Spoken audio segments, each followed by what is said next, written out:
No restaurante, o meu filho apontou para mim e disse, na frente de todos: Mãe, esta mesa é para a família. A senhora pode esperar lá fora. Algumas pessoas riram. Outras fingiram que mexiam no cardápio. E então o garçom, sem entender direito o que se passava, colocou a conta de $2.200 na minha frente. Eu olhei para aquele papel em silêncio. Olhei para o meu filho, que desviou os olhos, e, com as mãos firmes pela primeira vez em muito tempo, empurrei a conta de volta para ele, devagar, sobre a toalha branca. No dia seguinte, eu fiz uma coisa pior. Mas para você entender o tamanho do que eu fiz e por que eu fiz, preciso voltar um pouco no tempo. Aquilo aconteceu num restaurante chique de Springfield, no estado do Missouri, no centro dos Estados Unidos, a cidade onde eu morava com o Daniel e a mulher dele havia 5 anos. Eu me chamo Rebecca Harper. Durante a maior parte da minha vida, acreditei numa coisa que hoje sei que era mentira, que uma mãe é capaz de suportar qualquer coisa por um filho. E essa frase quase me custou tudo o que eu era. As minhas mãos só ficaram firmes naquela noite porque, por dentro, alguma coisa já tinha se rompido. Aos 60 anos, a artrite me lembrava da idade todas as manhãs, e eu tinha aprendido a dobrar o corpo e a vontade para não incomodar ninguém. Mas o que mais doeu, ali no restaurante, não foi o insulto. Foi ver o meu próprio filho, o menino que eu criei sozinha, apontar para a porta como se eu fosse um móvel que não combinava com a decoração. Eu não chorei na frente deles. Sentei-me sozinha num banco perto da entrada. Esperei o jantar terminar e fui para a casa de táxi enquanto eles seguiam lá dentro, comemorando entre amigos como se nada tivesse acontecido. No bolso do meu casaco estava a chave da gaveta onde eu guardava um envelope pardo. Dentro dele havia $40.000. Dinheiro que eu tinha juntado durante quase 5 anos, dólar por dólar, sacrificando remédios mais caros, roupas novas, pequenos prazeres, cafés com amigas e até presentes para mim mesma. Durante muito tempo, eu sonhei em entregar aquele dinheiro a Claire, a minha nora, no aniversário de casamento dela com o Daniel, numa tentativa tola de conquistar o respeito da mulher que tinha transformado a minha casa num lugar onde eu precisava pedir licença para sentar à mesa. $40.000. Não é só um número, é o valor de um carro novo 0 quilômetro. É a entrada de uma casa. É um ano inteiro de tranquilidade para uma viúva aposentada. Eu transformei um ano da minha paz em maços de notas dentro de um envelope, achando que paz era uma coisa que se comprava. Por muito tempo eu tinha imaginado a Claire abrindo o envelope. Surpresa. Tinha imaginado talvez um abraço, talvez um agradecimento, talvez, no mínimo, uma trégua. Mas àquela altura, eu já não acreditava mais nesse sonho. Eu já tinha visto demais para isso. Naquela noite, voltando do restaurante, eu entendi uma coisa que mudou a minha vida. Algumas pessoas não querem amor, querem poder. E quando alguém se acostuma a pisar em você, um presente não faz essa pessoa parar. Às vezes só ensina que você aceita pagar pelo privilégio de continuar sendo humilhada. Guardem essa frase. Quem dá presente para quem o despreza não está comprando carinho. Está pagando a mensalidade da própria humilhação. Cheguei em casa, tirei os sapatos com os pés doendo e fiquei parada no escuro da cozinha por um tempo. E pela primeira vez em 5 anos, não senti medo daquela casa. Senti apenas clareza. A Claire ainda não sabia. Mas eu já tinha visto o bastante. Eu já tinha guardado recibos, fotos, mensagens e datas. Eu já tinha descoberto que o melhor amigo do meu filho entrava na nossa casa com um sorriso de irmão enquanto saía de hotéis com a esposa dele. Eu já tinha começado a puxar um fio que a Claire pensava ter enterrado tão fundo que ninguém jamais encontraria. E, quando esse fio terminasse, não haveria vestido branco, sorriso doce ou choro ensaiado capaz de salvá-la. Naquela noite, eu não disse nada. Não gritei, não acusei, não entreguei o envelope com o dinheiro. Eu apenas subi para o meu quarto, tranquei a porta e peguei o envelope pardo da gaveta. Coloquei-o sobre a cama, ao lado de outro envelope menor. O primeiro continha $40.000. O segundo continha uma fotografia. E a fotografia, eu já sabia, valia muito mais. Para você entender como eu cheguei àquele restaurante, ouvindo o meu próprio filho me mandar esperar lá fora, preciso voltar um pouco. Preciso te contar como uma mulher que criou um filho sozinha foi parar sentada num banco de entrada, do lado de fora da própria família. Mas já adianto uma coisa, para você não me julgar mansa demais. A nora que sorria nas fotos de família, a mulher que aos poucos virou o meu filho contra mim, nem se chamava o que dizia se chamar. O nome dela era uma mentira. O passado dela era uma mentira. E quando eu descobri o tamanho daquela mentira, entendi que não estava lidando com uma nora difícil. Estava lidando com uma golpista. Mas isso é mais pra frente. Primeiro, deixa eu te contar como tudo começou. Quando o meu marido, Thomas, morreu, o Daniel me pediu para morar com ele. Na época, eu pensei que aquilo era amor de filho. E talvez fosse. O Daniel sempre foi um bom menino. Cresceu responsável, estudioso, sensível demais para o próprio bem. Quando o pai dele adoeceu, foi o Daniel quem dirigia 3 horas para nos levar aos hospitais em Saint Louis. Quando o Thomas partiu, foi o Daniel quem ficou comigo na cozinha depois do funeral, segurando a minha mão enquanto eu encarava uma xícara de café que esfriou sem que eu bebesse. "Vem morar comigo, mãe", ele disse naquela noite. "A senhora não precisa ficar sozinha nessa casa." Eu tinha 55 anos. Não era velha, mas a viuvez envelhece a gente por dentro antes que apareça por fora. A casa onde vivi com o Thomas parecia grande demais, cada cômodo com um eco, cada móvel carregando uma lembrança. Eu resisti no começo. Disse que não queria atrapalhar o casamento dele. O Daniel insistiu. Disse que a Claire gostava de mim, que seria bom ter família por perto, que a casa deles tinha espaço. A Claire também insistiu, pelo menos no começo. Ela me abraçou no dia em que cheguei com as minhas malas e disse: "Rebecca, essa casa também é sua. Quero que se sinta em família." Eu acreditei. Talvez porque eu precisasse acreditar. Talvez porque uma mãe que acabou de perder o marido não quer também perder o filho. Eu aceitei o quarto dos fundos, aquele com vista para o jardim. Levei comigo as minhas fotos, alguns livros, um jogo de louça de porcelana que tinha sido da minha mãe e uma colcha verde musgo que o Thomas gostava. Reparem nesse detalhe, porque ele vai voltar mais para frente. A colcha verde, o jogo de porcelana branca da minha mãe. Foram as 2 coisas que eu mais protegi naquela casa. As 2 únicas que ainda eram realmente minhas. Por isso eu nunca deixei a Claire usar a louça da minha mãe em festa nenhuma. Servia tudo na louça comum. Algumas coisas a gente não entrega para serem quebradas. Nos primeiros meses, a Claire foi gentil. Ou parecia ser. Me perguntava receitas, pedia opinião sobre cortinas, dizia às amigas que tinha sorte por ter uma sogra tão prestativa. Eu ajudava com prazer. Cozinhava algumas noites, regava as plantas, mantinha a despensa organizada, lavava uma louça aqui e outra ali.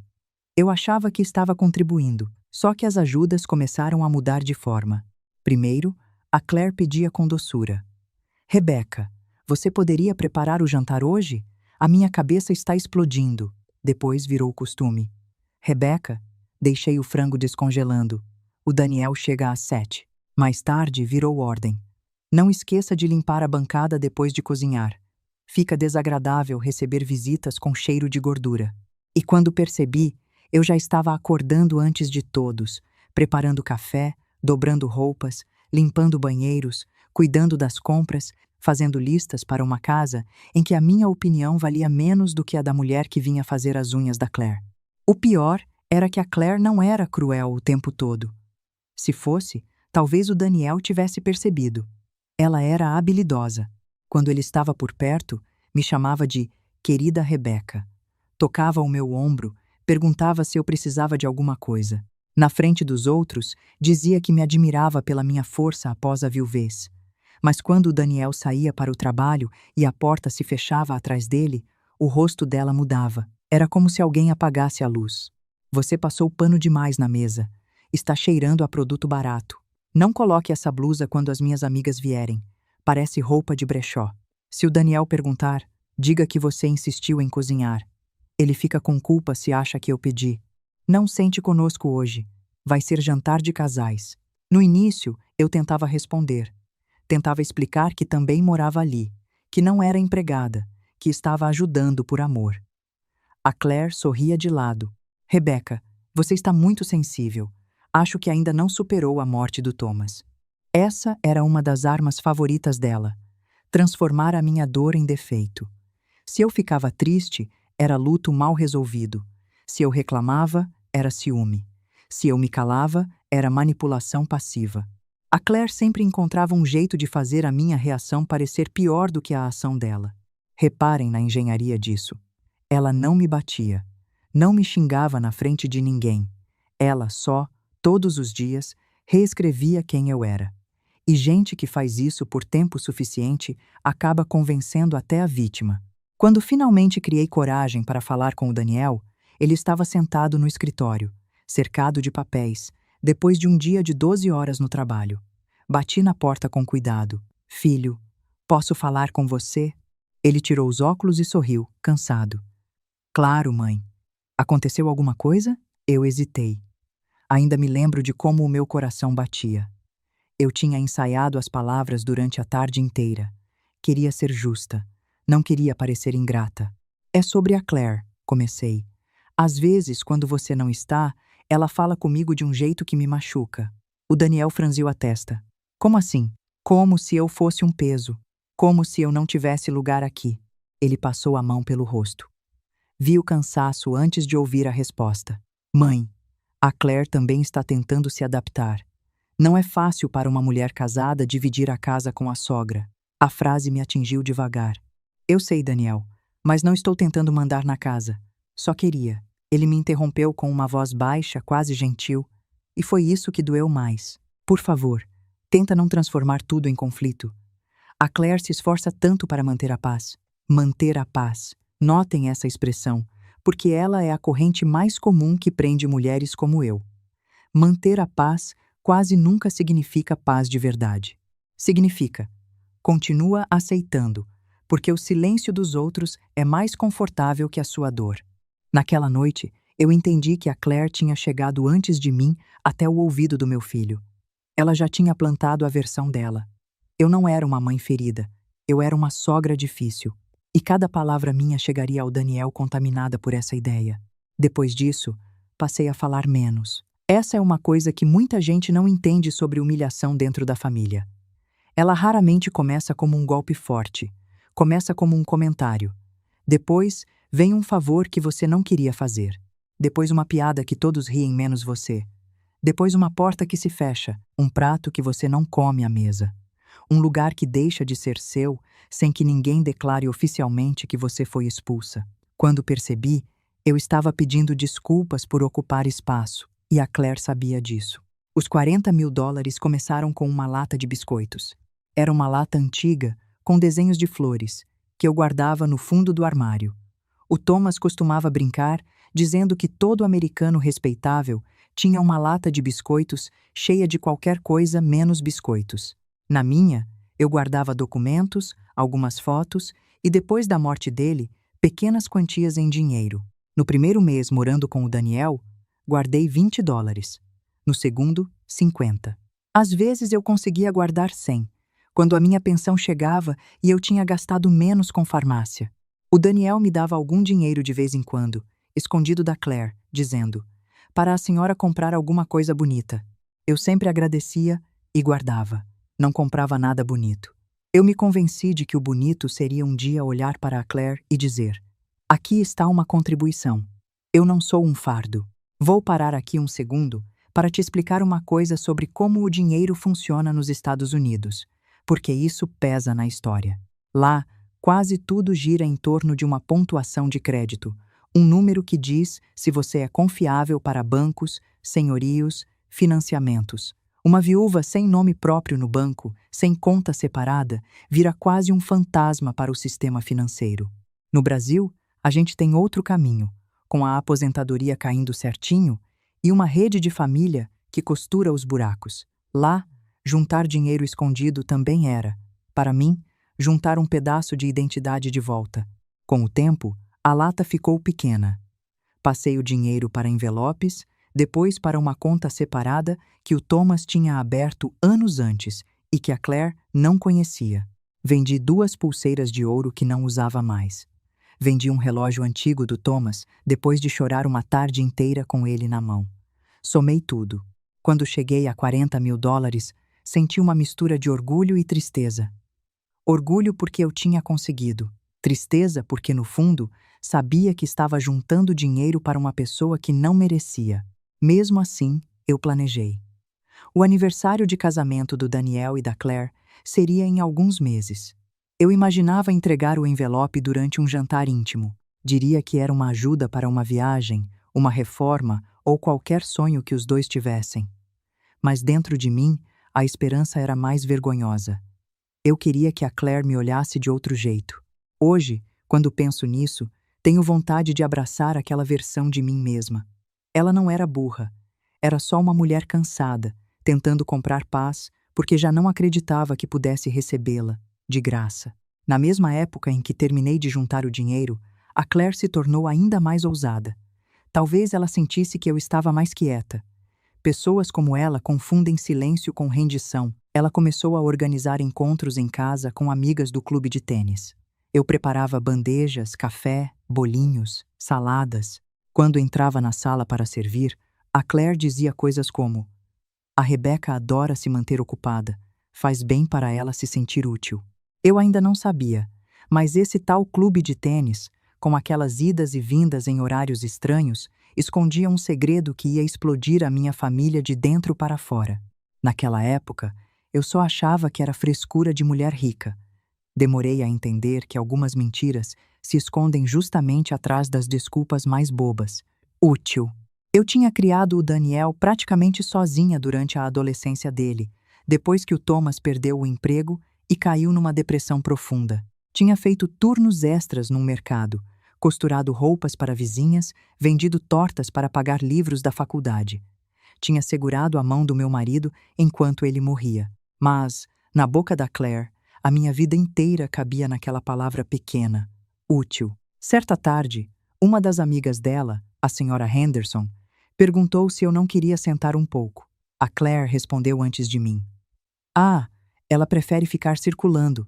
Quando para muito, começa a lembrar do passado e fica melancólica." Todos riram com desconforto. Eu sorri. Era o tipo de sorriso que a gente usa para não desabar. Naquela noite, o Daniel chegou tarde. A Claire correu para recebê-lo com um beijo.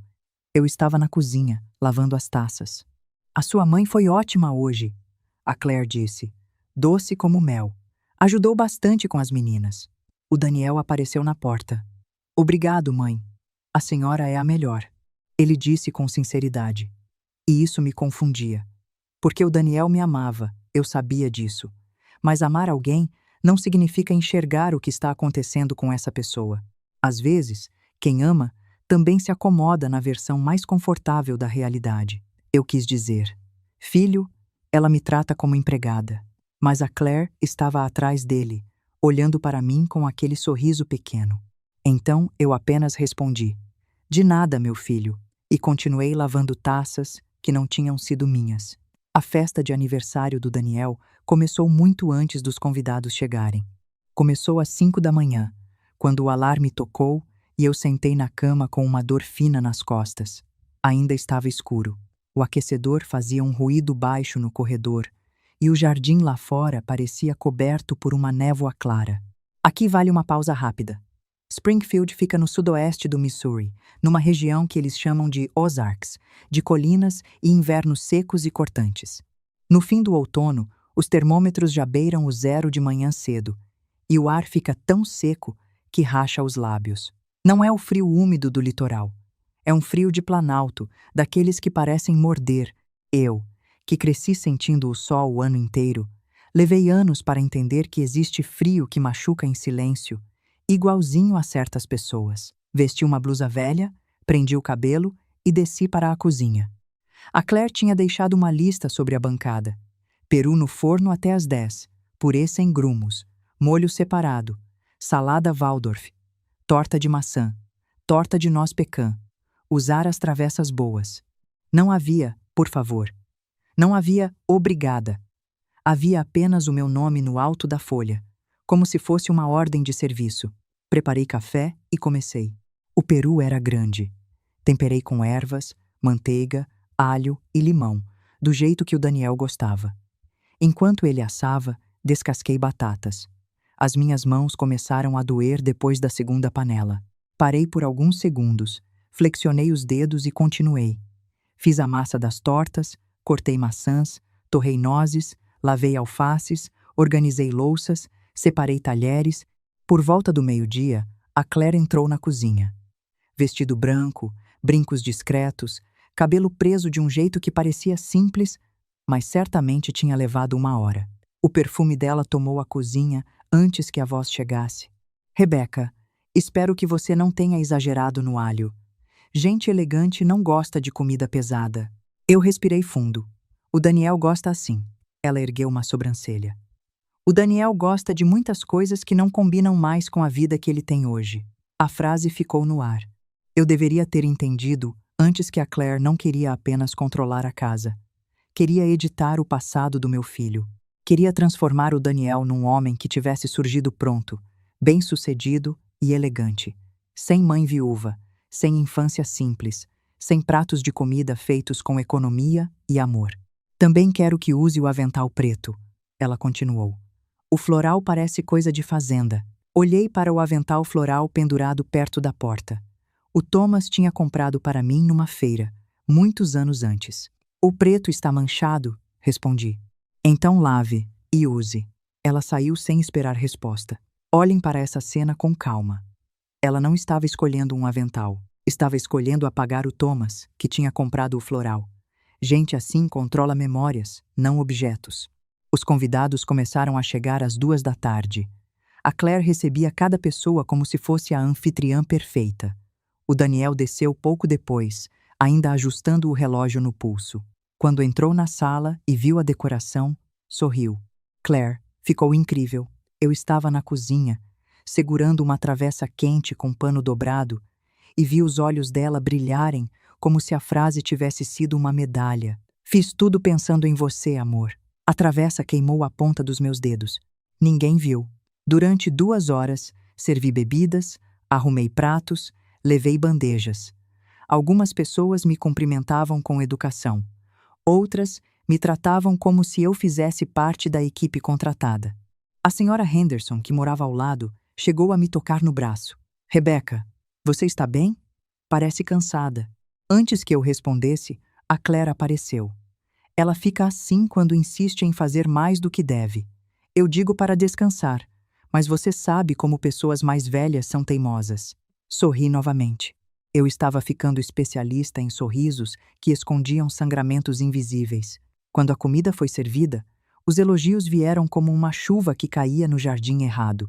Claire, esse peru está divino. Que molho maravilhoso. Você se superou. A Claire agradecia, ria, dizia que tinha passado a manhã inteira envolvida com os detalhes. O Daniel beijou a mão dela. Obrigado por fazer isso por mim. Eu me virei para a pia e fingi lavar uma colher. Depois que todos se serviram, fiz o meu prato. Pequeno. Um pedaço de peru, uma colher de purê, um pouco de salada. Eu não pretendia sentar à mesa principal. Só queria comer no canto da cozinha, em paz. Mas a Claire me viu. Ela atravessou a porta com a taça na mão. O que você pensa que está fazendo? Eu só ia comer um pouco. Com esse prato? Agora? A voz dela não estava mais baixa. Alguns convidados viraram o rosto. Claire, eu estou desde cedo. Rebecca. Ela me interrompeu. Você sabe perfeitamente que ainda há coisas a fazer. Ou quer que os convidados pensem que eu deixo tudo largado enquanto você se serve antes de terminar o trabalho? Senti o sangue subir ao rosto. Eu não sou funcionária, Claire. Foi a primeira vez em muito tempo que eu disse algo assim. Ela sorriu, mas os olhos ficaram duros. Não? Então talvez devesse parar de agir como alguém que precisa ser sustentada. A frase me atingiu em cheio. Mais gente ouviu. O Daniel levantou o olhar do outro lado da sala. Está tudo bem? Ele perguntou. A Claire mudou de expressão num segundo. A boca tremeu. Os olhos ficaram úmidos. Está, amor. A sua mãe só está um pouco nervosa. Acho que a festa foi demais para ela. Eu encarei o meu filho, esperando que ele percebesse. Esperando que aquela pequena diferença entre o que ele tinha ouvido e o que ela dizia fosse suficiente. O Daniel deu alguns passos na nossa direção. Mãe, talvez a senhora devesse descansar um pouco na cozinha. Na cozinha. Eu segurei o prato com as 2 mãos. Claro, respondi. Passei pela Claire. Foi então que ela estendeu o pé. Não foi um tropeço acidental. Não foi um movimento distraído. Eu vi o sapato branco dela se mover apenas o suficiente. O meu corpo perdeu o equilíbrio. O prato escapou da minha mão. O barulho da louça no chão cortou a sala como um tiro. Por um segundo, ninguém respirou. A Claire levou a mão à boca. Meu Deus, Rebecca, olha o que você fez. Eu olhei para ela. Ela olhou para mim. E naquele instante, soube que ela também sabia que eu tinha entendido. Limpa isso, ela disse. Agora, ajoelhei. O Daniel não se moveu. Essa foi a parte que mais tarde ele teria dificuldade de perdoar em si mesmo. Não a traição da Claire, não o dinheiro roubado, mas aquele segundo, o segundo em que a mãe dele se ajoelhou e ele ficou parado. Enquanto eu limpava, senti algo gelado nascer dentro de mim. Não era ódio. Ódio é quente, barulhento, descontrolado. O que nasceu ali era frio. Era uma decisão. Reparem na diferença, porque ela salva vidas. A raiva quente faz a gente gritar, quebrar coisas, dizer o que não devia, entregar o jogo cedo demais. A decisão fria faz a gente subir as escadas, trancar a porta e organizar provas. A Claire estava preparada para a minha raiva. Ela nunca esteve preparada para a minha calma. Quando terminei, lavei as mãos, subi para o meu quarto e tranquei a porta. Peguei o envelope com $40.000. Depois, peguei o outro, menor, escondido dentro de uma caixa de fotos antigas. A foto dentro dele tinha sido tirada uma semana antes. A Claire e o Marcus Rivera, abraçados, saindo do Hotel Marlowe, no centro de Springfield. Se a Claire achava que eu voltaria para a cozinha como sempre, estava enganada. Eu voltaria, sim, mas da próxima vez eu não serviria comida. Serviria a verdade. A primeira vez que vi a Claire com o Marcus no hotel, pensei que a minha vista estivesse me traindo. Eu tinha ido ao mercado comprar canela e nozes para uma torta. Era terça-feira, pouco depois das 3 da tarde, o céu cinzento ameaçando chuva. Quando saí com a sacola no braço, vi um carro vermelho parado diante do Hotel Marlowe. Reconheci o carro antes de reconhecer o homem. Era o esportivo do Marcus, chamativo, inadequado para alguém que fingia simplicidade quando vinha jantar conosco. Ele dizia ao Daniel que era um brinquedo de solteiro, e a Claire fingia achar exagerado. Naquele dia, o Marcus estava encostado na porta do passageiro, olhando para a entrada do hotel. Então a Claire saiu. Não saiu como alguém que tinha encontrado um conhecido por acaso. Saiu sorrindo, ajeitando o cabelo, com a mão segurando a bolsa junto ao corpo. O Marcus abriu os braços. Ela entrou neles como quem volta para casa. E então os dois se beijaram. Não foi um beijo rápido, foi íntimo, familiar, de gente que conhece o gosto, o cheiro e o horário do outro. A minha sacola escorregou um pouco no braço.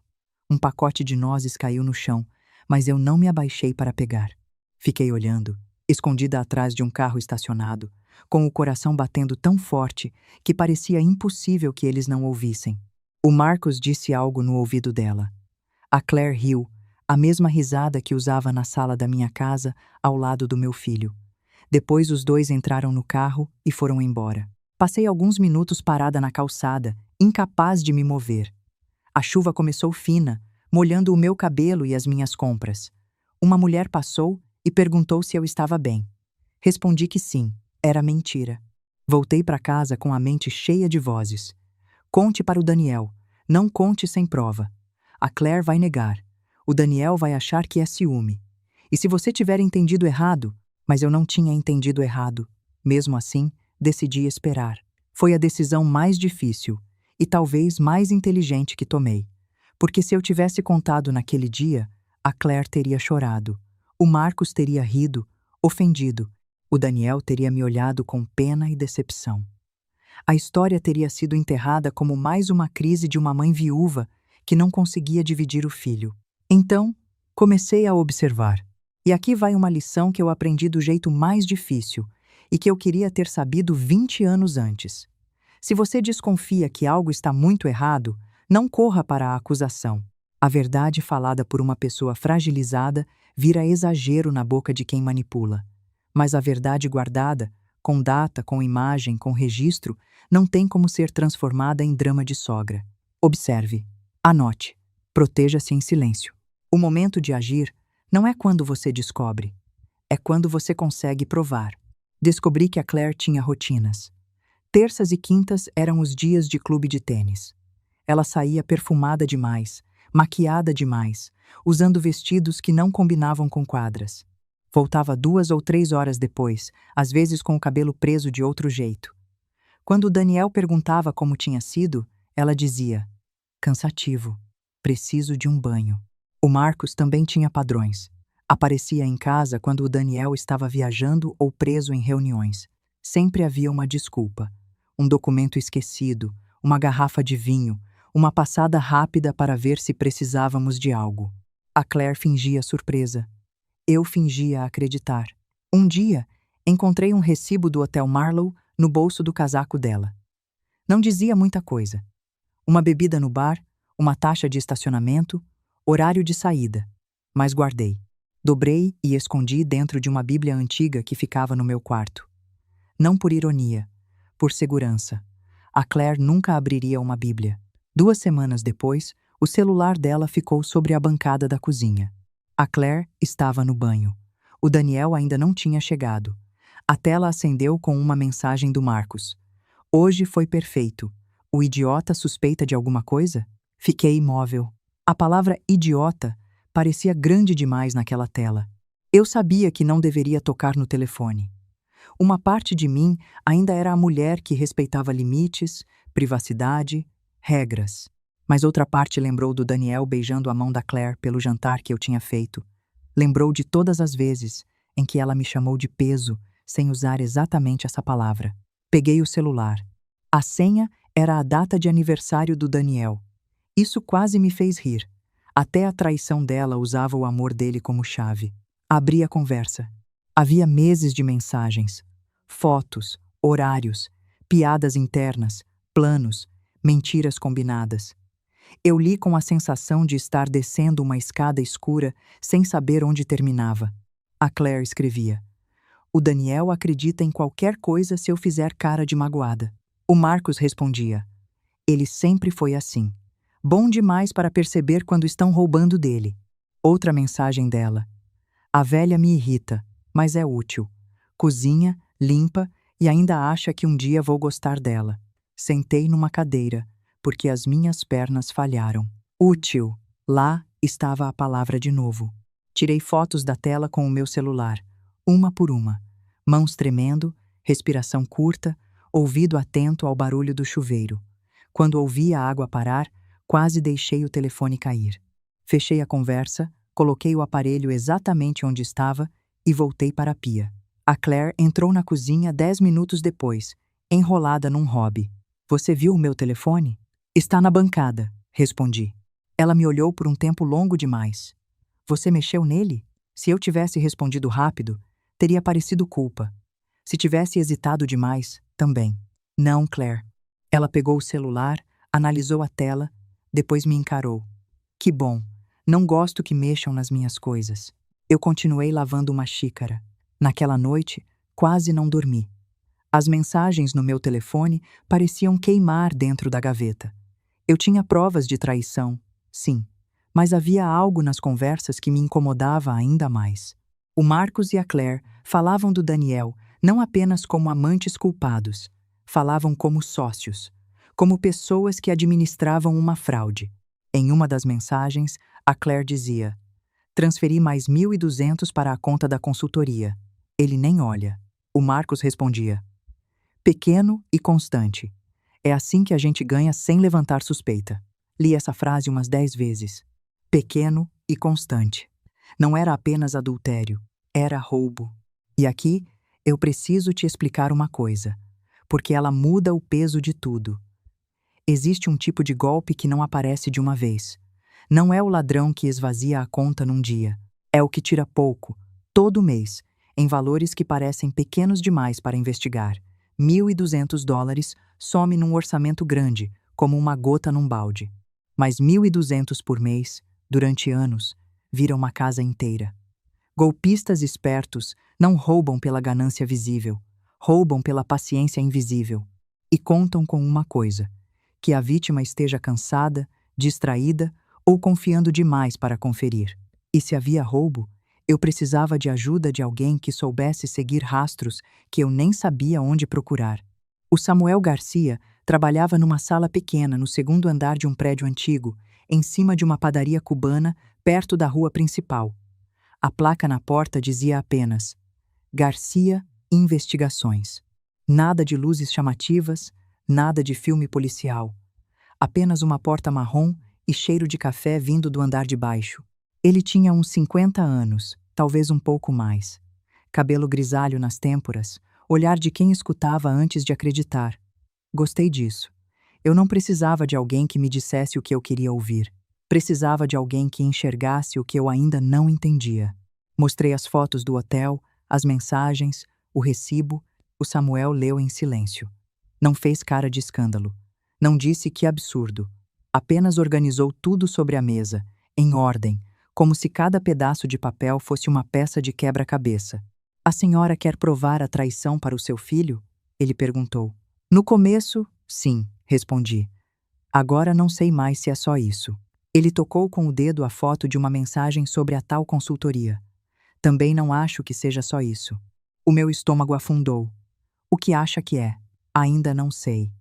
Mas pessoas que desviam pequenas quantias geralmente confiam na vergonha ou na distração da vítima. O seu filho confere as contas? Pensei no Daniel chegando tarde, comendo em pé às vezes, respondendo correios eletrônicos durante o jantar, assinando papéis sem ler enquanto a Claire falava ao telefone. Acho que não como deveria. O Samuel assentiu. E ela sabe disso. Paguei $500 para ele começar. Foi como arrancar um pedaço da minha segurança. Mas naquela altura, eu entendia uma coisa. Quando você enfrenta alguém manipulador, emoção não basta. Deixa eu te explicar como funciona a investigação particular nos Estados Unidos, porque isso surpreende muita gente. Lá, o detetive particular é uma profissão regulamentada, com licença do Estado, e o trabalho dele pode virar prova válida se for feito dentro da lei. Fotos em lugar público, registros de empresas, documentos abertos. Não é como nos filmes, com grampo e invasão. É papelada, paciência e rastreamento de dinheiro. No Brasil, a gente também tem investigadores particulares e muita coisa se resolve pela via da justiça, que aqui tem um caminho gratuito para quem não pode pagar advogado. Cada país com o seu sistema. O Samuel me orientou a não confrontar a Claire, não comentar com o Daniel ainda, não deixar documentos à vista e não agir de modo diferente. Faça o que sempre faz, ele disse. Pessoas como ela percebem mudança de temperatura no ambiente. Se ela sentir que a senhora sabe, pode destruir provas. Voltei para casa com uma sensação estranha. Eu ainda estava com medo, mas agora o medo tinha companhia. Estratégia. Nas semanas seguintes, vivi 2 vidas. Na primeira, eu era a Rebeca de sempre.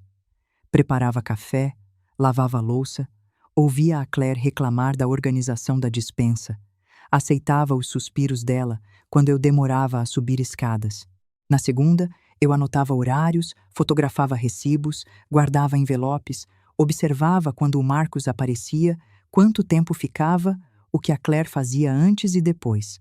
Mantinha um caderno escondido dentro da capa de um álbum antigo, onde eu escrevia tudo. Terça, 2h10 da tarde.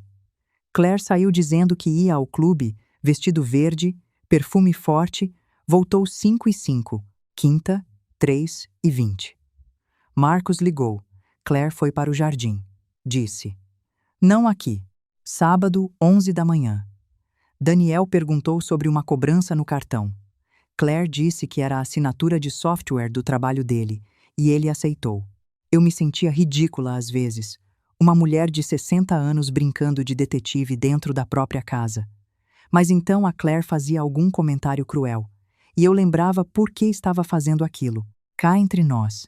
Tem uma coisa quase engraçada nisso, se a gente conseguir rir no meio da dor. Por anos a Claire me tratou como mobília, e foi exatamente por isso que eu virei a melhor testemunha possível. Ninguém vigia a mobília.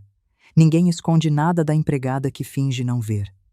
A invisibilidade que ela me impôs como castigo Virou a minha melhor ferramenta. Ela me transformou em fantasma.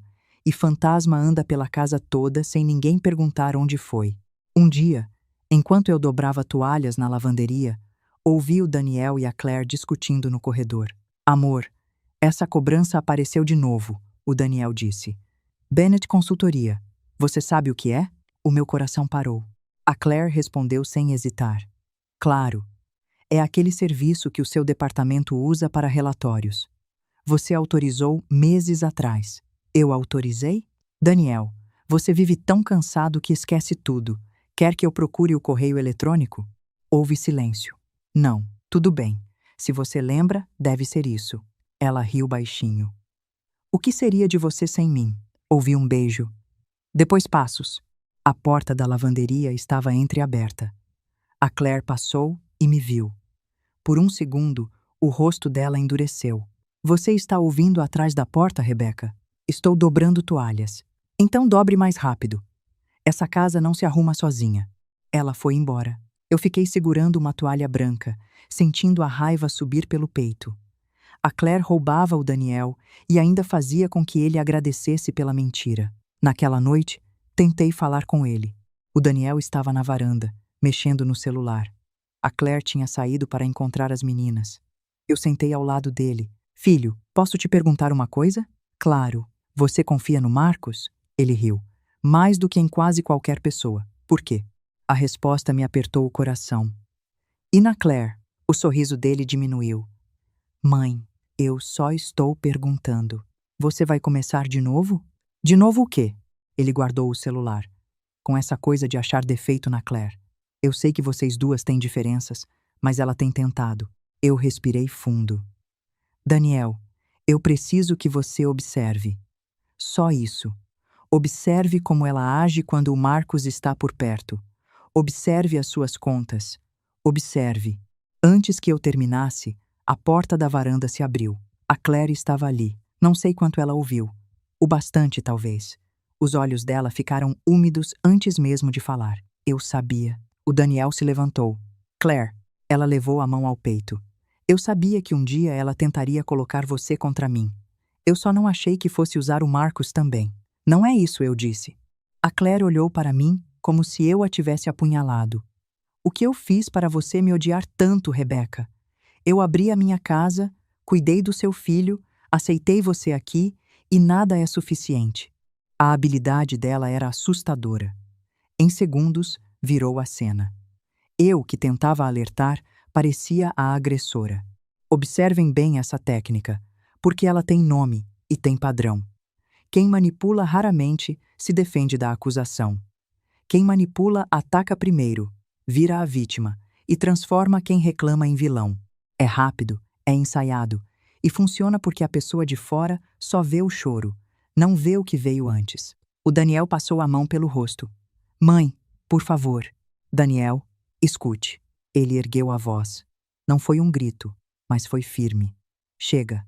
Eu acho melhor a senhora parar antes de destruir a minha família. A minha família. Não. Nossa família. A minha. Olhei para ele e, por um momento, vi o menino que eu carreguei no colo desaparecer atrás de um homem treinado para duvidar de mim. A Claire chorou no ombro dele. O Daniel a abraçou. Eu me levantei devagar. Você tem razão, eu disse. Ele pareceu surpreso. Tenho? Tenho que parar de tentar convencer você com palavras. Entrei em casa. Naquela noite, chorei pela primeira vez em meses. Não de fraqueza, de luto. Porque entendi que o Daniel não acordaria apenas porque eu chamasse. Eu precisaria acender a luz tão forte que ele não conseguisse mais fechar os olhos. O Samuel voltou com as primeiras descobertas numa quinta-feira chuvosa. A Claire estava fora. O Daniel trabalhava. Eu disse que ia comprar pão e encontrei o Samuel no estacionamento de uma biblioteca pública. Ele entrou no meu carro carregando uma pasta cinza. Preciso que a senhora respire antes de abrir isto, ele disse. O meu corpo gelou. Ela vai se divorciar dele? Pior. Ele colocou a pasta no meu colo. A primeira página tinha uma foto da Claire. Mas o nome abaixo não era Claire Bennett, era Carmen Valdez. Fiquei olhando como se as letras pudessem mudar se eu piscasse. Esse é o nome verdadeiro dela? Perguntei. Um dos nomes verdadeiros, pelo menos. Ela usou Claire Bennett nos últimos anos, mas há registros anteriores como Carmen Valdez, Sofia Martin e Isabelle Rodrigues. Senti o carro pequeno demais para o ar que eu precisava. Meu Deus! O Samuel continuou com a voz baixa. Há 10 anos, ela foi investigada em Nevada por fraude matrimonial. Casou-se com homens usando identidades falsas, obteve acesso a contas, cartões, bens e desapareceu antes que os processos avançassem. Em pelo menos 2 casos, houve acordos silenciosos. Homens envergonhados costumam pagar para não admitir que foram enganados. Virei a página. Havia recortes, cópias de documentos, fotos antigas. A Claire mais jovem, cabelo diferente, sorriso igual. Aquele mesmo sorriso calibrado para parecer inocente. O Daniel verificou documentos antes de casar, eu disse, sem perceber que estava defendendo o meu filho para mim mesma. Ele é cuidadoso, o Samuel assentiu. Os documentos que ela apresentou eram bons, muito bons. Certidão de nascimento, histórico acadêmico, referências de trabalho, falsificações profissionais. Profissionais? Ela não trabalha sozinha. Eu já sabia antes dele dizer. Marcos. O Samuel me olhou. Marcos Rivera aparece ligado a pelo menos 2 esquemas antigos. Não necessariamente como marido ou namorado, às vezes como amigo da vítima, consultor, sócio, padrinho. Ele se aproxima do alvo por outro caminho. Ganha confiança, ajuda a abrir portas. Levei a mão à boca. Padrinho. O Marcos tinha sido padrinho do casamento do Daniel. Eu ainda lembrava do discurso dele. O Daniel é o irmão que a vida me deu. Claire, cuide bem dele. Na época daquele discurso, eu chorei de emoção. Ali no carro, com a mesma frase ecoando, foi o estômago que respondeu por mim. Há mais, o Samuel disse. Eu não queria que houvesse mais. Mas havia. Ele tirou outra folha.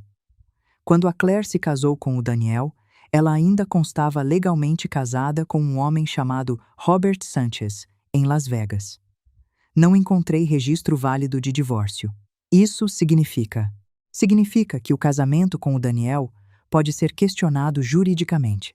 Não sou advogado, mas uma identidade falsa e um casamento anterior não resolvido mudam tudo. Aqui, eu preciso parar e te explicar, porque essa parte vale ouro. Casar com alguém que já é casado, nos Estados Unidos, é crime. Chamam de bigamia. E torna o segundo casamento nulo, como se nunca tivesse existido. Junte a isso documentos falsos e você tem fraude pesada. No Brasil, isso também é crime previsto no Código Penal. E o casamento feito por cima de outro é considerado nulo do mesmo jeito. A diferença é que aqui a gente tem a anulação por uma via que pode ser gratuita pela Defensoria Pública, cada lugar com o seu caminho. O que muda tudo é o mesmo nos 2 países. Quando o casamento é construído sobre mentira de identidade, ele não se sustenta de pé. A chuva batia no para-brisa. Pessoas entravam e saíam da biblioteca com guarda-chuvas coloridos, vivendo vidas normais. Dentro do meu carro, a vida do meu filho desabava em documentos. Ela roubou dinheiro dele? Perguntei. O Samuel abriu outra parte da pasta. Ainda estou fechando os números, mas sim. Há empresas ligadas ao Marcos recebendo pagamentos pequenos e recorrentes. Também há cartões, despesas duplicadas, transferências mascaradas.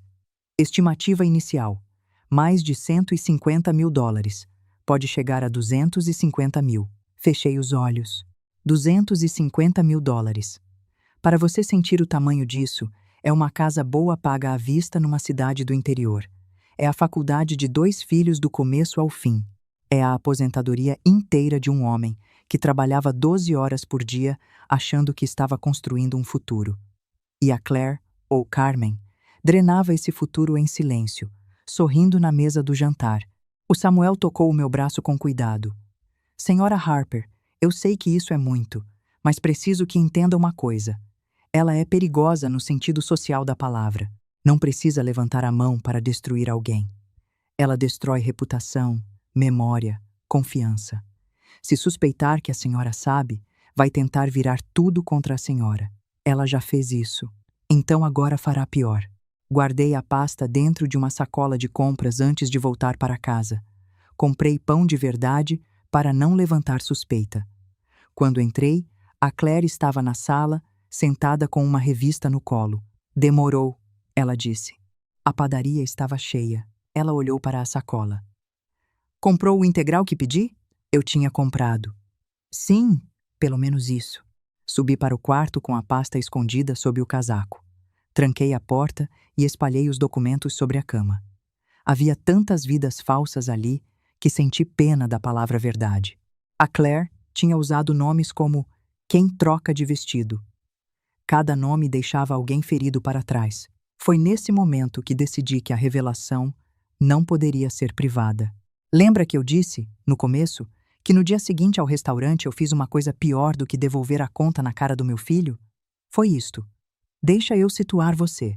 Aquele jantar no restaurante, em que o Daniel me mandou esperar lá fora, foi poucos dias depois da festa de aniversário, quando ela me derrubou o prato na frente de todos. Era como se cada humilhação puxasse a próxima, cada vez maior, cada vez mais pública. O restaurante foi a gota d'água. E foi na manhã seguinte àquela noite, com a pasta do detetive já espalhada sobre a minha cama, que eu parei de tentar comprar paz e tomei uma decisão fria. Não ia mais sussurrar a verdade num canto para ela ser abafada. Ia deixar que a própria Claire escolhesse o palco, e ali, na frente de todo mundo, eu derrubaria a máscara dela do mesmo jeito que ela me derrubava havia 5 anos. Eu tinha tentado falar em particular. A Claire tinha transformado o meu alerta em ciúme. Se eu entregasse a pasta ao Daniel sozinho, ela talvez ainda conseguisse distorcer. Precisava ser num lugar onde a máscara dela não pudesse ser trocada sem testemunhas. Eu não sabia ainda qual seria o palco. A própria Claire me daria um. Foi naquela mesma manhã, depois do restaurante, que a Claire desceu para o café como se nada tivesse acontecido. Eu estava diante da cafeteira, com a ponta do dedo ainda marcada pelo corte que eu tinha feito juntando os cacos na festa. Ela entrou de hobby e chinelos, sentou-se à mesa, abriu uma revista e disse: café. Não bom dia, não por favor, apenas café. Servi. Ela deu um gole e fez uma careta. Fraco. Peguei a xícara de volta. Faço outro. Não precisa. Já me acostumei com decepções pequenas. Eu não respondi. Ela me observou por cima da revista. Espero que tenha aprendido alguma coisa com a cena do aniversário do Daniel. Parei de mexer na pia. Que cena? Ela sorriu. Não finja. Você quase estragou a noite dele.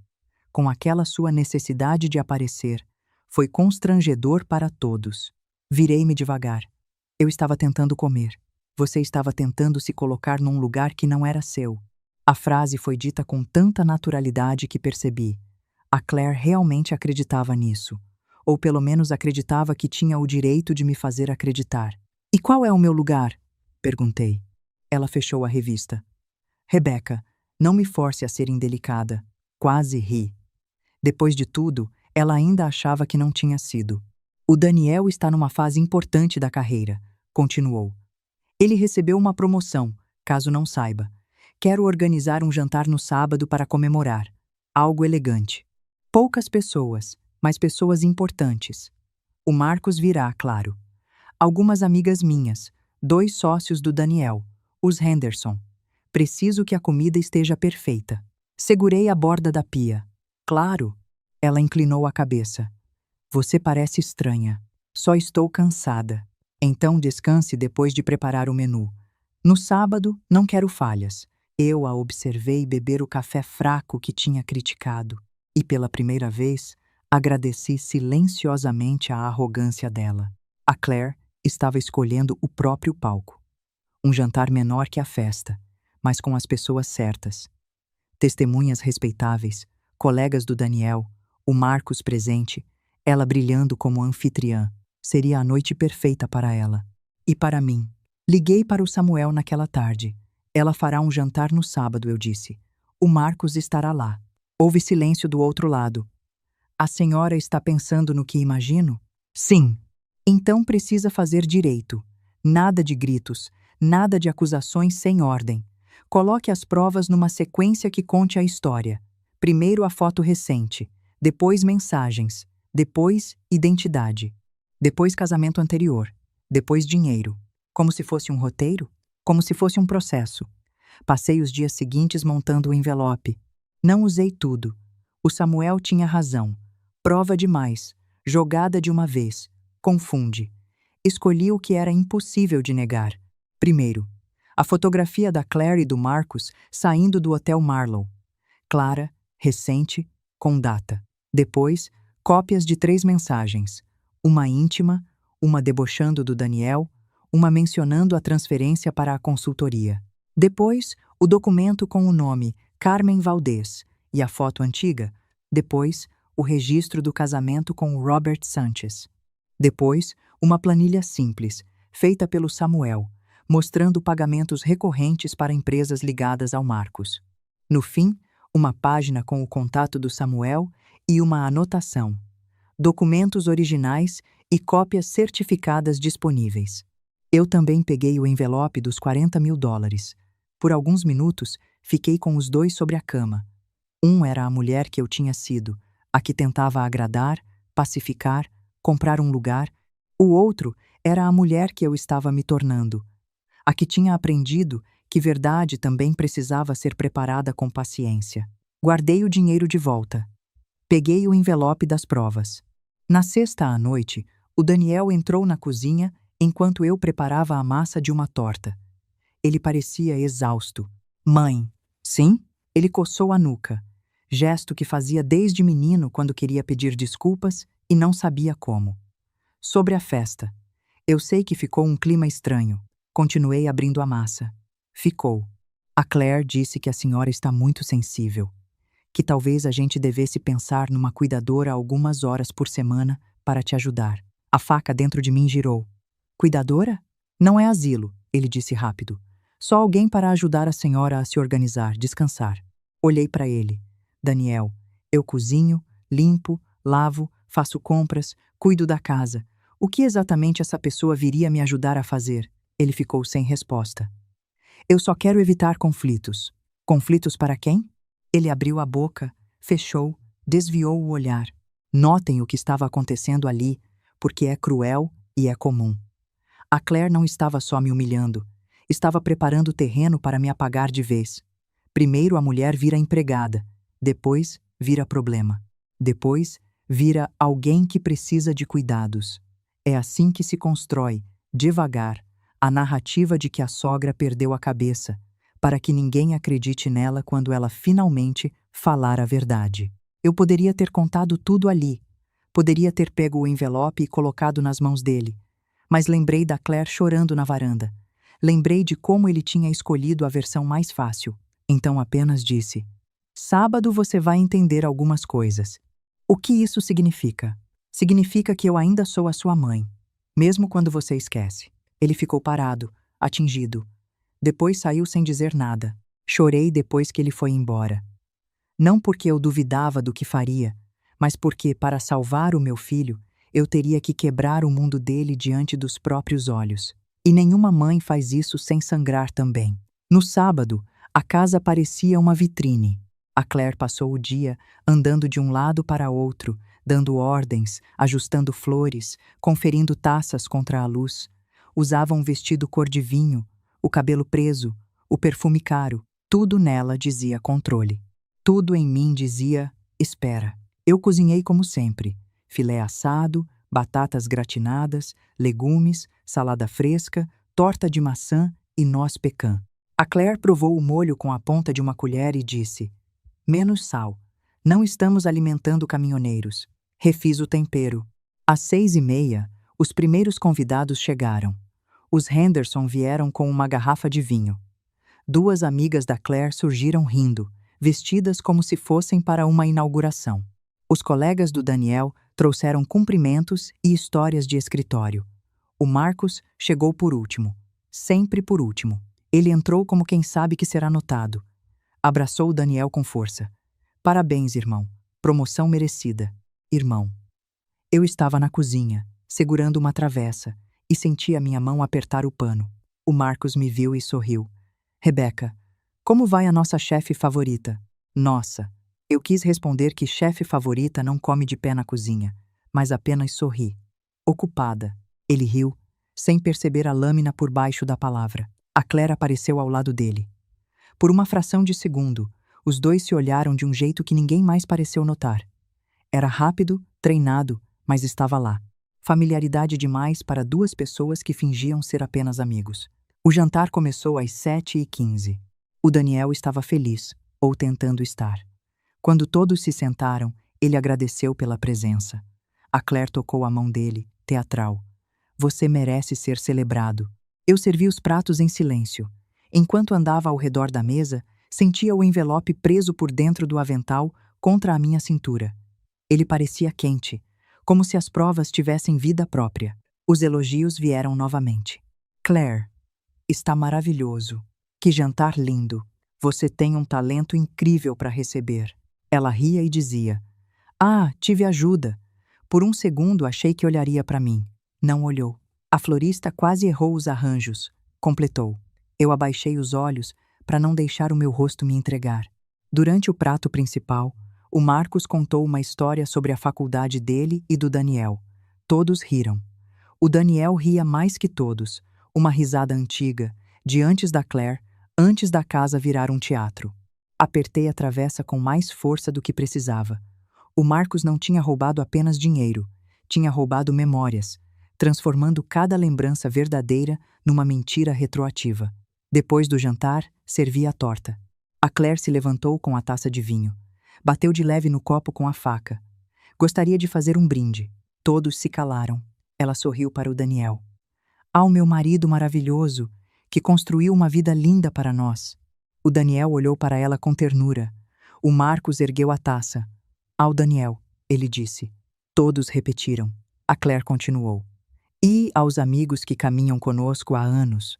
Marcos, especialmente, que tem sido como um irmão para nós dois. O Marcos inclinou a cabeça, com falsa modéstia. E a família, ela disse. Então, o olhar dela veio para mim. Eu estava na porta da cozinha. As pessoas que entendem o seu papel, o seu lugar, e contribuem para que tudo funcione como deve funcionar. O seu papel, o seu lugar, as palavras certas para a noite errada. Foi como se a frase fechasse um círculo aberto no chão da cozinha e selado naquele restaurante, quando me mandaram esperar lá fora. Tirei o avental devagar. O movimento foi pequeno, mas a Claire percebeu. O sorriso dela falhou. Caminhei até a sala de jantar. Os convidados me olharam, surpresos. Eu nunca interrompia, nunca ocupava o centro, nunca fazia a casa lembrar que eu também respirava. Claire, eu disse. A minha voz saiu calma, mais calma do que eu esperava. Agora não, Rebecca. Ela respondeu, ainda tentando manter o tom leve. Estamos no meio de um brinde. Eu sei, por isso escolhi agora. O silêncio ficou espesso. O Daniel se endireitou na cadeira. Mãe, coloquei a mão no bolso interno do avental e tirei o envelope pardo. A Claire olhou para ele. Viu o reconhecimento antes do medo. Ela não sabia o que havia ali, mas sabia que eu não era mais a mulher da cozinha. O que é isso? Ela perguntou. Um presente. Algumas pessoas trocaram olhares. O Marcos ficou imóvel. Eu tinha preparado outro presente para você. Continuei. $40.000. Dinheiro que guardei durante anos, achando que talvez, se eu contribuísse mais, você me trataria com um mínimo de respeito. O Daniel soltou uma respiração curta. Mãe, 40 mil. Não olhei para ele. Se olhasse, talvez fraquejasse. Mas depois da última festa, depois de você me mandar limpar do chão a comida que derrubou de propósito, entendi que você não precisava do meu dinheiro. Precisava da minha verdade. Estendi o envelope para a Claire. Ela não pegou. Rebecca, você está se expondo ao ridículo. Então abra e prove. A mão dela tremeu quando finalmente aceitou. Foi a primeira vez naquela noite que vi a Claire Bennett desaparecer por um segundo e a Carmen Valdez aparecer por trás dos olhos. Ela abriu o envelope. A primeira folha escorregou para fora. A foto. A Claire e o Marcos no Hotel Marlowe, poucos dias antes, a mão dele na cintura dela, a boca dela encostada no rosto dele, o carro vermelho ao fundo. A cor saiu do rosto dela tão rápido que uma das amigas perguntou se ela estava passando mal. Por 3 ou 4 segundos, ninguém na sala respirou. A música continuava tocando baixinho, alheia a tudo, e era a única coisa que se mexia naquele cômodo. Eu senti dezenas de olhos saltando de mim para a Claire, da Claire para o Daniel, tentando entender o que estava acontecendo. Eu não tinha pressa. Tinha esperado 5 anos por aquele silêncio. O Daniel se levantou. O que é isso? A Claire apertou a foto. Não é o que parece. Eu quase senti pena da frase. Tão velha, tão fraca, tão pequena diante do tamanho da mentira. Continue, eu disse. Rebecca, chega.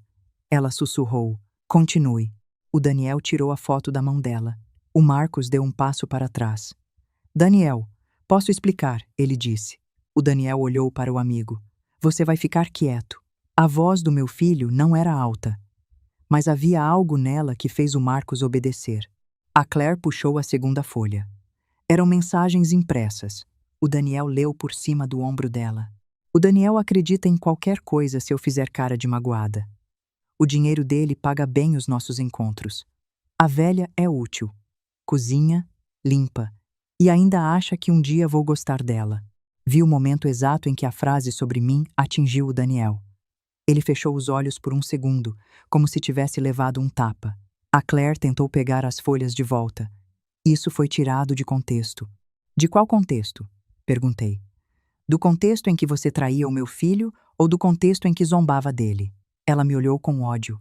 Você mexeu no meu telefone e encontrei o que você escondia dentro dele. O Marcos murmurou. Isso é ilegal. Eu virei para ele. Engraçado ouvir isso de você. Aqui o meu objetivo não era vencer um debate. Era abrir os olhos do meu filho. Há mais, eu disse. A Claire já estava respirando rápido. Tirou outra folha. O documento com a foto dela e o nome Carmen Valdez. A senhora Henderson levou a mão à boca. O Daniel franziu a testa. Carmen? A Claire balançou a cabeça. É uma confusão antiga.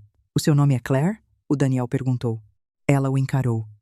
Claro que é. Então por que esse documento tem a sua foto e outro nome? Ela começou a chorar. Não me comoveu. Eu conhecia aquele choro.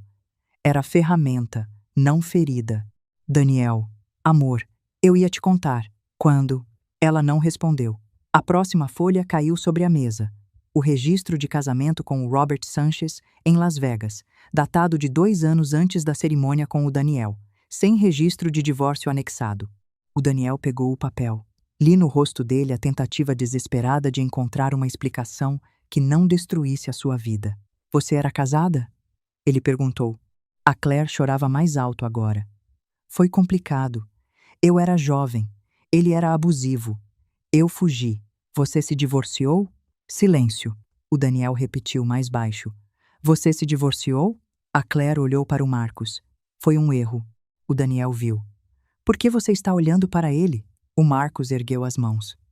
Daniel, isso começou antes de você entender. Antes de eu entender o quê? Ninguém respondeu. Então a Claire desabou. Não foi um desmaio bonito, como as mulheres dos filmes antigos. Foi um colapso feio. O corpo dela dobrou, a taça caiu, o vinho manchou a toalha branca e ela se ajoelhou no chão da sala de jantar, soluçando como uma criança encurralada. Por um instante, a imagem dela ajoelhada me atravessou. Dias antes, eu tinha estado no chão por causa dela. Agora, ela estava no chão por causa da própria verdade. Mas não senti prazer. Senti apenas o peso de algo inevitável. O Daniel virou as outras folhas. A planilha de pagamentos, as empresas ligadas ao Marcos, as cópias de mensagens sobre transferências. Quanto? Ele perguntou. Eu respondi antes que a Claire inventasse outro choro. O Samuel estima até $250 mil ao longo dos anos. Samuel? Um detetive particular. A Claire levantou a cabeça. Você me investigou? Investiguei a mentira que estava destruindo o meu filho. O Daniel olhou para o Marcos. Você fez parte disso? O Marcos abriu a boca. Eu? Responde. A sala inteira parecia prender a respiração. O Marcos baixou os olhos. E esse gesto confessou antes das palavras. O Daniel soltou uma risada curta, sem humor, sem alegria. Uma risada de quem descobre que a piada era a própria vida. Meu melhor amigo, ele disse. Meu padrinho. Dentro da minha casa. O Marcos tentou se aproximar. Daniel, as coisas fugiram do controle. O Daniel apontou para a porta. Não dê mais um passo. Irmão, nunca mais me chame assim. A Claire estendeu a mão para o Daniel. Amor, por favor, eu cometi erros, mas eu te amo. O Daniel não pegou a mão dela. Baixou os olhos para a mesa e passou as provas uma a uma, devagar, como quem procura uma falha que pudesse devolver o chão para os pés dele. Não encontrou. O Daniel olhou para ela como se a visse pela primeira vez. Qual é o seu nome? Ela soluçou. Daniel. Qual é o seu nome? O silêncio foi absoluto. Então, numa voz pequena, ela disse: Carmen. Foi ali que o casamento do meu filho acabou. Não no hotel, não nas mensagens, não no dinheiro. Acabou naquela mesa, diante das pessoas que a Claire tinha convidado para admirá-la, quando ela precisou admitir que até o nome pelo qual o Daniel a chamava era uma mentira. Os convidados foram embora em silêncio. A senhora Henderson tocou o meu ombro antes de sair. Havia lágrimas nos olhos dela. Rebecca, eu sinto muito. Eu apenas assenti. Não tinha forças para agradecer. O Marcos foi o último a tentar ficar. Daniel, eu preciso explicar a minha parte, ele disse. O Daniel estava parado diante da mesa, segurando a foto como se ela queimasse. A sua parte? Eu nunca quis que chegasse a esse ponto. A que ponto você queria que chegasse? A traição ou o roubo? O Marcos empalideceu. Pela primeira vez, viu meu filho dar um passo na direção dele sem medo, sem hesitação, sem aquela necessidade de manter a paz que a Claire tinha usado como coleira durante anos. Você é que vai ter cuidado. Vai sair da minha casa agora. E se tentar falar comigo antes do meu advogado, eu chamo a polícia. Daniel. Fora. O Marcos olhou para a Claire, ainda no chão. O olhar dele não tinha amor.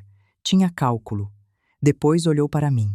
Foi rápido, mas via a ameaça. Aquele homem não estava arrependido. Estava apenas avaliando o estrago. Ele saiu. Quando a porta se fechou, a casa ficou quieta de uma maneira que eu nunca tinha ouvido. Nem mesmo depois da morte do Thomas, o silêncio tinha sido tão pesado. A Claire tentou se levantar. O Daniel não ajudou. Quanto disso é verdade? Ele perguntou. Ela limpou o rosto com as costas da mão. Eu posso explicar. Quanto? Eu te amo. Quanto? Ela fechou os olhos. Tudo.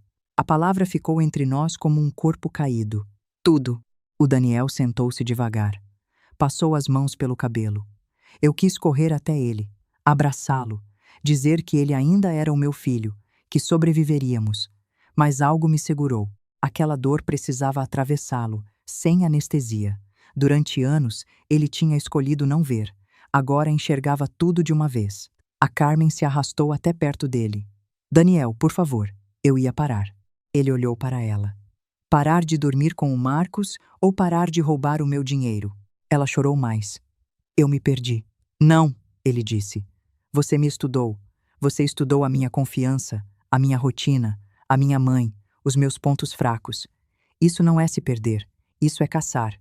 Caçar. A palavra ficou no ar, e eu senti os pelos do braço se levantarem. A Carmen também sentiu. O choro dela mudou de tom. A vítima começou a sair de cena, dando lugar à mulher que eu conhecia quando o Daniel não estava. E você acha que a sua mãe é inocente? Ela cuspiu. Ela invadiu a minha privacidade, me seguiu, contratou alguém para me perseguir. Ela sempre quis me tirar daqui. O Daniel olhou para mim. Foi apenas um segundo, mas o meu coração parou. Eu vi a velha dúvida tentando voltar. Não porque ele quisesse duvidar, mas porque tinha sido treinado por anos. Então ele olhou de novo para a mesa. Para a foto, para os documentos, para as mensagens. A minha mãe tentou me avisar, ele disse.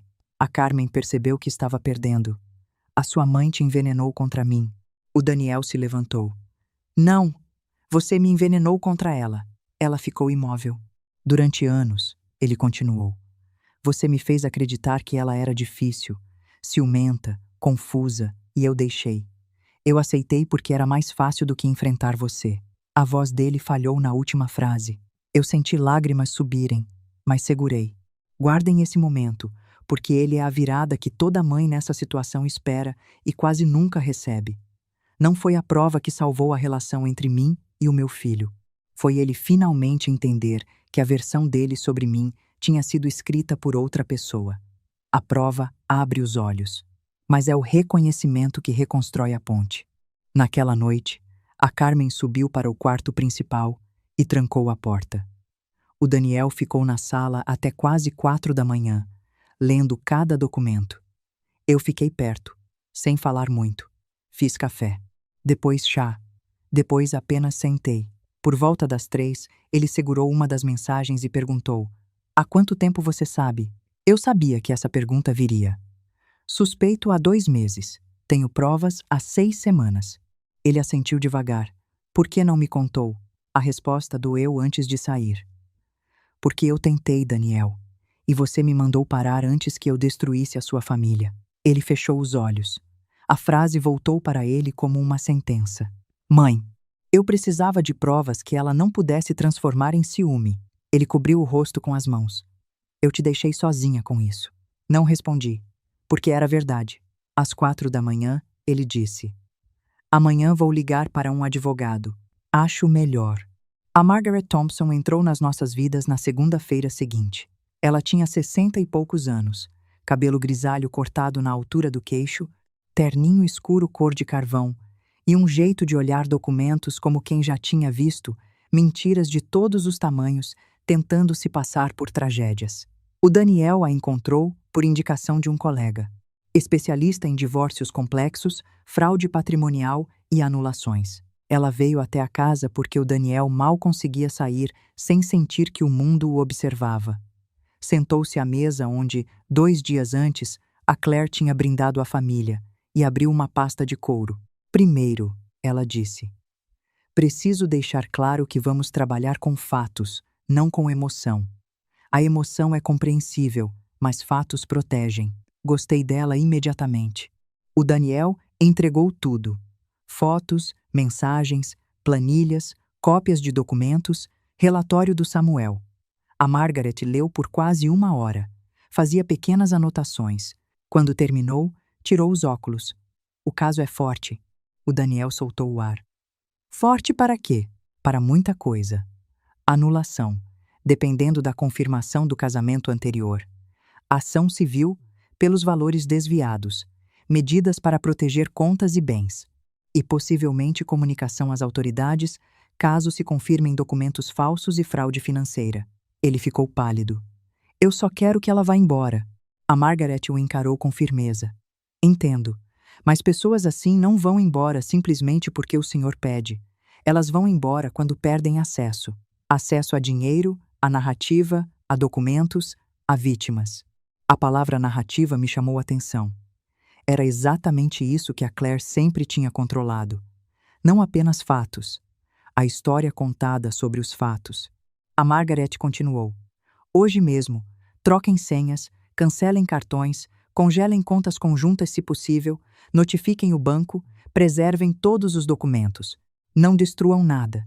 Não discutam sozinhos com ela. Não façam ameaças. Tudo deve ser registrado. Esse foi um dos momentos em que entendi uma coisa importante e que vale para qualquer pessoa que descubra uma fraude dentro de casa. A primeira vontade é gritar, expulsar, rasgar fotos, jogar roupas pela janela, mas o impulso vira arma contra a própria vítima. Quem age pela emoção deixa rastro, perde provas, dá motivo para a outra parte se fazer de coitada. Prova organizada vale mais do que raiva espalhada. Protejam o que é de vocês com calma, registrem tudo e deixem a justiça fazer o barulho que vocês não precisam fazer. O Daniel seguiu cada orientação. Na terça, a Carmen desceu. Eu estava na cozinha lavando uma panela. Ela apareceu na porta com a mesma roupa da noite do jantar, o cabelo preso de qualquer jeito, os olhos inchados, mas não me enganei. A aparência destruída era só mais uma máscara. Isso é culpa sua, ela disse. Fechei a torneira. Bom dia para você também, Carmen. O nome a atingiu. Meu nome é Claire. Não na documentação que vi. Ela entrou na cozinha. Você destruiu a minha vida. Virei-me de frente para ela. Eu não destruí nada.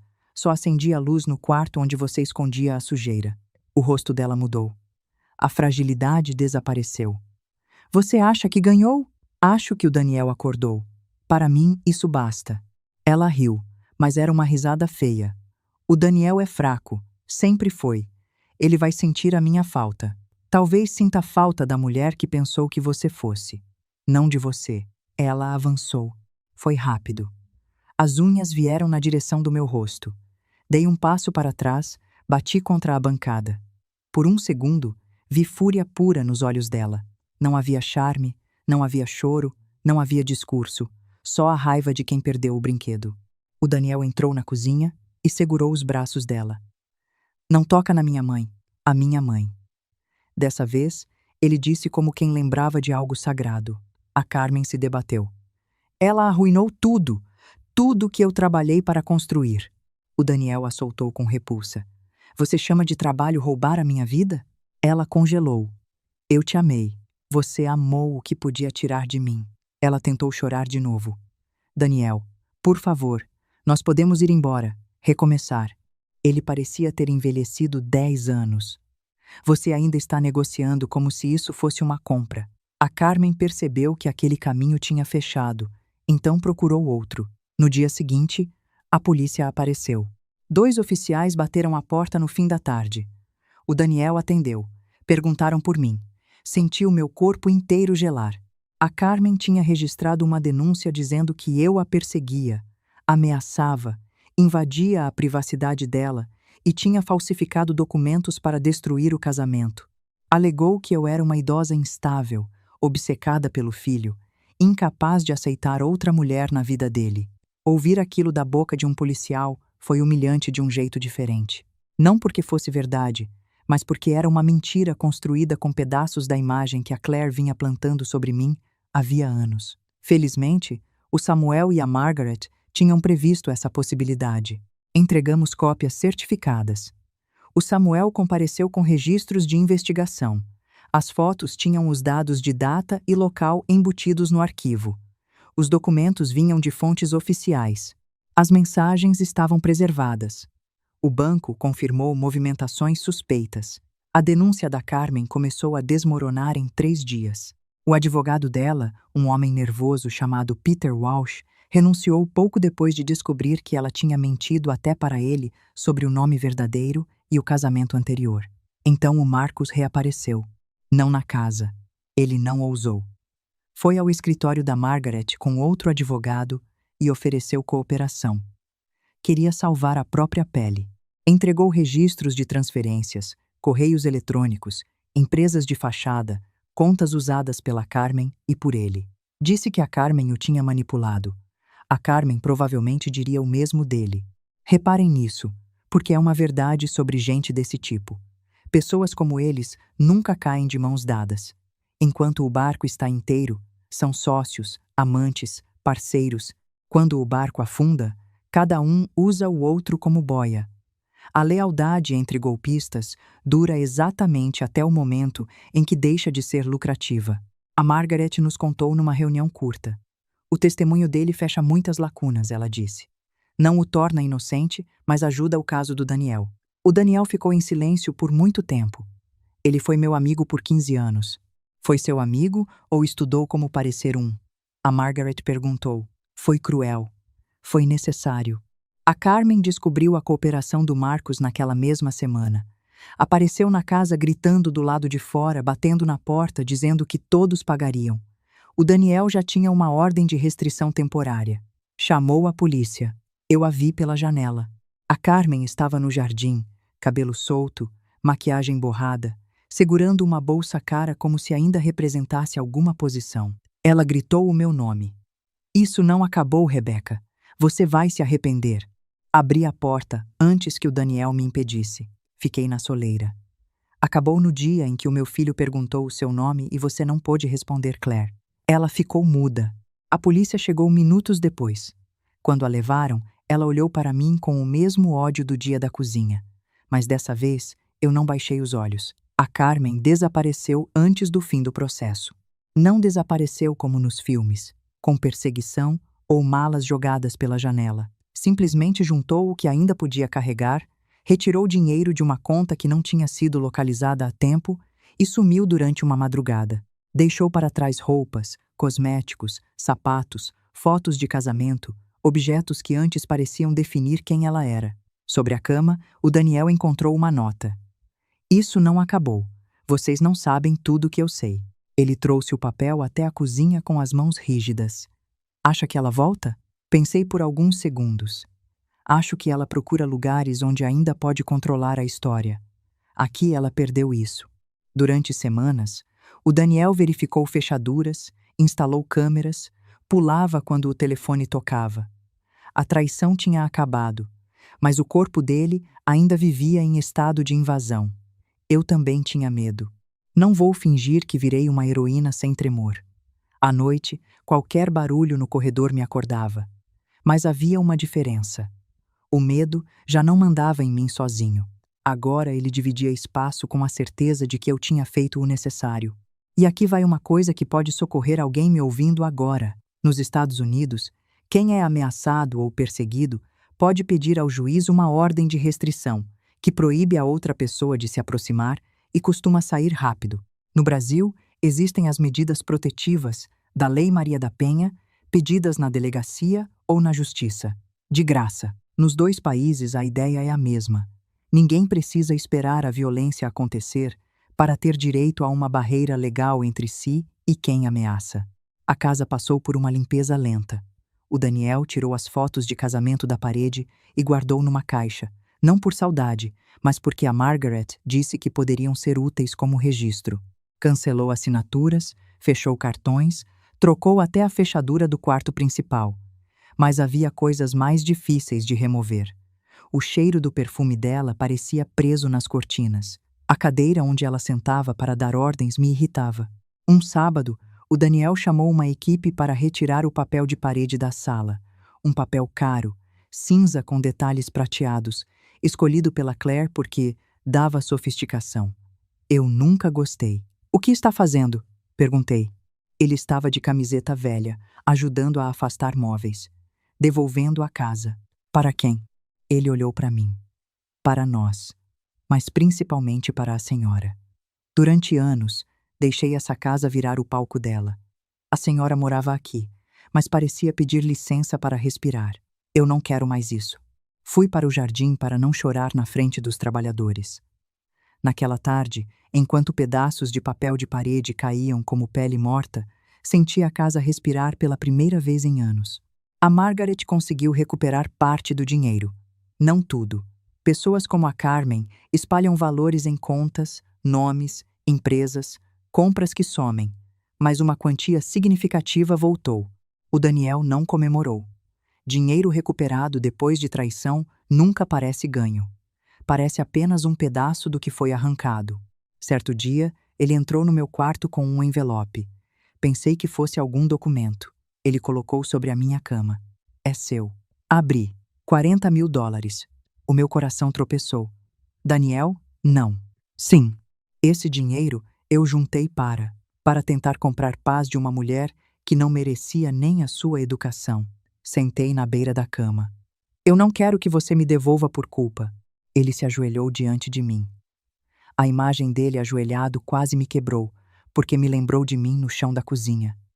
Mas os olhos dele tinham outra coisa: arrependimento. Não é culpa. É justiça pequena diante de uma injustiça grande.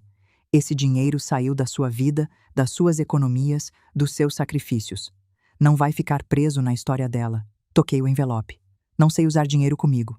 Ele sorriu triste. "Então aprenda." Aprender a gastar comigo foi mais difícil do que eu imaginava. No começo, comprei coisas pequenas. Um casaco novo, livros, um par de sapatos confortáveis. Depois, mandei pintar o meu quarto de um verde claro, parecido com a colcha que o Thomas gostava. Troquei as cortinas. Comprei uma poltrona para ler perto da janela. Coloquei na parede uma foto minha com o Daniel quando ele tinha 8 anos, sujo de lama até os joelhos, segurando um peixe minúsculo, como se fosse um troféu, e estendi a colcha verde musgo sobre a cama, à mostra, do jeito que o Thomas gostava. Durante 5 anos, eu a tinha mantido dobrada no fundo do armário, com medo de que a Claire torcesse o nariz ou dissesse que não combinava com a casa. Naquela primeira noite, dormi debaixo dela, sem sentir que precisava escondê-la. Foi a noite mais quente que passei em muito tempo e o frio dos Ozarks nem tinha nada a ver com isso. Também me inscrevi em aulas de pintura no centro comunitário. No primeiro dia, quase desisti na porta. Havia mulheres conversando, pincéis, telas, cheiro de tinta. Eu me senti ridícula. Uma senhora de 60 anos tentando aprender a pintar depois de uma vida lavando pratos. A professora, uma mulher chamada Linda, sorriu. Primeira aula? Está tão óbvio assim? Só para quem já teve uma primeira aula. Fiquei. Pintei uma árvore torta, um céu exageradamente azul e flores que pareciam manchas. Levei a tela para casa como se fosse uma criança levando boletim. O Daniel colocou na cozinha. Ficou bonito. Ficou horrível. Então, é uma tradição de família. O meu primeiro bolo também ficou. Rimos. Era a primeira risada leve que ouvíamos naquela cozinha desde a revelação. Mas a verdadeira reconstrução não era da casa. Era entre mim e o meu filho. E essa demorou mais. 6 meses depois da queda da Carmen, o Daniel e eu sentamos no jardim com 2 xícaras de café. Era uma manhã clara. O gramado estava úmido. As flores que plantei depois que removemos as antigas começavam a abrir. Havia uma paz simples naquele momento. E talvez por isso, o Daniel finalmente encontrou coragem para dizer o que vinha carregando. Mãe, eu nunca te pedi perdão direito. Olhei para ele. O Daniel estava diferente. As olheiras tinham diminuído. O rosto parecia menos apertado. Mas havia uma tristeza nova nele. Uma tristeza de quem descobriu que ser vítima não o livrava de ter errado com alguém. Você já pediu, eu disse. Não como deveria. Coloquei a xícara no pires. Ele respirou fundo. Eu deixei ela te tratar mal. A frase ficou entre nós. Sim, respondi. Ele fechou os olhos. Acho que esperava que eu suavizasse.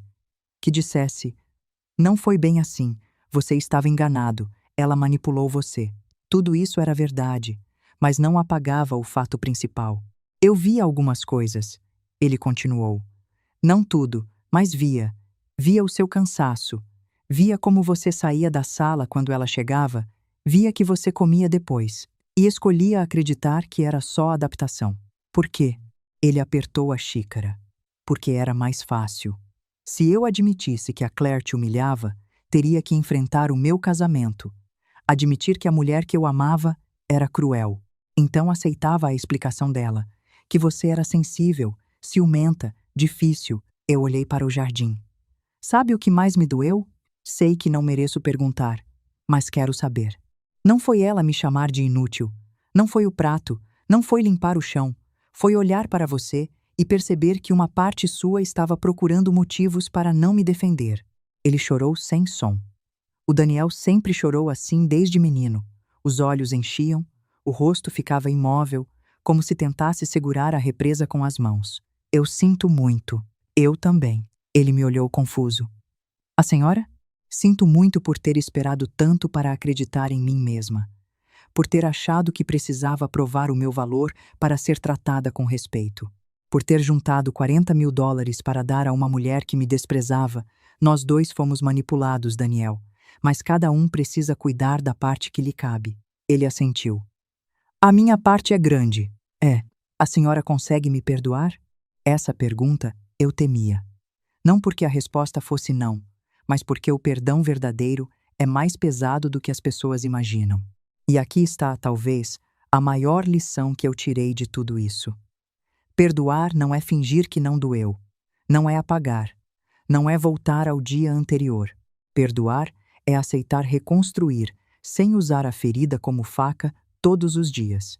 É decidir caminhar para a frente sem largar a mão de quem errou, mas também sem largar a verdade do que aconteceu. Eu quero, respondi. Mas preciso que entenda uma coisa. Perdão não me devolve automaticamente a segurança. Eu sei. Então, quando eu disser que algo me incomoda, você vai ouvir. Não vai chamar de exagero. Não vai entregar a minha versão para outra pessoa desmontar. Ele segurou a minha mão. Nunca mais. Não prometa por emoção. Estou prometendo por vergonha, ele disse. E por amor. Abracei o meu filho. Naquele abraço, não recuperei o Daniel de antes. Isso não existe. O Daniel de antes tinha acreditado na Claire. O que abracei foi um homem quebrado tentando se tornar melhor. E talvez isso fosse mais real do que qualquer ideal de filho perfeito que eu carreguei. Depois daquele dia, as coisas mudaram em detalhes. O Daniel passou a me perguntar antes de convidar pessoas para jantar. Quando eu cozinhava, ele lavava a louça. Quando eu dizia que estava cansada, ele não transformava em drama. Apenas dizia: "Então, hoje pedimos comida." A primeira vez que fizemos isso, eu ri. A sua avó se reviraria no túmulo se soubesse que pedi sopa pronta com uma cozinha dessas. O Daniel sorriu. A minha avó também mandaria eu lavar a panela. Então estamos equilibrados. Aos domingos, começamos a cozinhar juntos. Ele resgatou receitas que a Claire dizia serem pesadas demais. Ensopado de carne, pão de milho, torta de frango. O Daniel sempre gostou de cozinhar, mas a Claire o fazia se sentir simples por isso, dizendo que homens bem-sucedidos não ficavam testando tempero. Sem ela, o meu filho voltou a cantar na cozinha. Na primeira vez em que ouvi, fiquei parada no corredor. Era uma música antiga que o Thomas cantava desafinado. O Daniel cantava baixo, quase envergonhado, sem saber que eu ouvia. Chorei sem fazer barulho, não de tristeza, de reconhecimento. Havia partes dele voltando para casa. Também houve dias ruins. Uma vez, chegou pelo correio uma cobrança ligada a uma empresa do Marcos, e o Daniel ficou sentado com o papel na mão por meia hora. Em outra ocasião, encontrou uma foto antiga, numa pescaria com o Marcos. Rasgou, depois se arrependeu, depois chorou, porque não sabia se chorava pelo amigo que perdeu ou pelo que nunca existiu. Eu aprendi que a verdade liberta, sim, mas primeiro ela desorganiza a casa inteira. Você abre uma gaveta e encontra mentira, abre outra e encontra culpa, abre outra e encontra saudade de algo que talvez nunca tenha sido real. Ainda assim, era melhor do que viver no teatro da Claire. 1 ano depois, recebemos notícias da Carmen. Foi a senhora Henderson quem bateu à porta com o celular na mão, tão animada quanto culpada por trazer fofoca. "Rebeca, você viu isso?" Na tela, havia uma notícia local da Flórida. Uma mulher presa sob o nome de Clara Benson, acusada de tentar aplicar um golpe financeiro num viúvo de 82 anos. A foto era ruim, tirada de lado, mas eu reconheci imediatamente. Carmen. O texto dizia que a vítima era um ex-detetive aposentado. Ele desconfiou quando ela tentou apressar documentos bancários e chamou antigos colegas. Havia também menção a investigações em outros estados. Eu li aquilo 2 vezes e confesso que um cantinho meu, daqueles que a gente finge que não existe, sorriu. Durante anos, a Carmen escolheu as presas dela com cuidado. Viúvas cansadas, homens solitários, gente boa demais para desconfiar, gente fácil de calar. Comigo, ela apostou que eu era só uma velha útil para limpar a cozinha. E no fim, foi justamente uma mulher que ela achou invisível, e depois um velho que ela achou frágil, que a derrubaram. Quem vive caçando os indefesos, um dia, tropeça em alguém que aprendeu a enxergar no escuro. O Daniel leu a notícia em silêncio. "Sente alguma coisa?" Ele perguntou. Pensei. Senti muitas coisas, mas nenhuma era vitória pura. "Alívio", respondi. "E pena." "Pena?" "Pena de alguém que nunca entendeu que uma vida verdadeira, mesmo simples, vale mais do que qualquer coisa roubada." O Daniel ficou olhando a foto.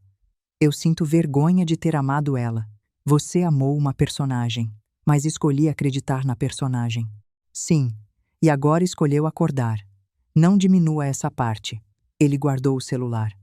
"O Marcos também foi indiciado em Nevada", disse. "A Margaret me avisou de manhã.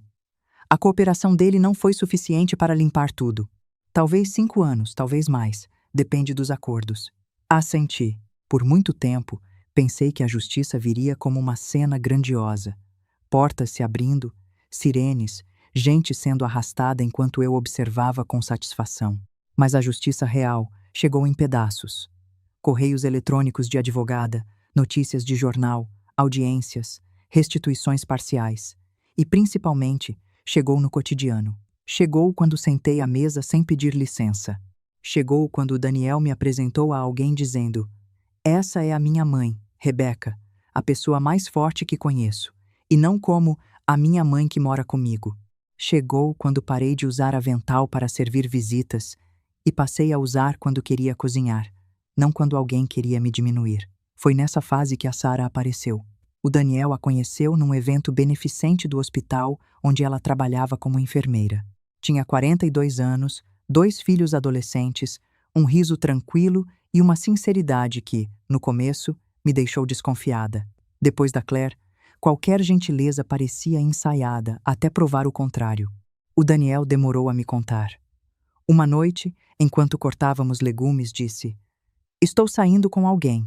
A faca parou na minha mão. "Ah." Ele sorriu de nervoso. O "ah" foi bom ou ruim? Foi um "ah" de mãe tentando não fazer 100 perguntas em 3 segundos. Ele riu. O nome dela é Sarah. Sarah Collins. É enfermeira. Divorciada. Tem 2 filhos, Emily e Noah. Ela sabe sobre a Carmen? Sabe o básico. E sobre mim? Ele largou a faca e me olhou.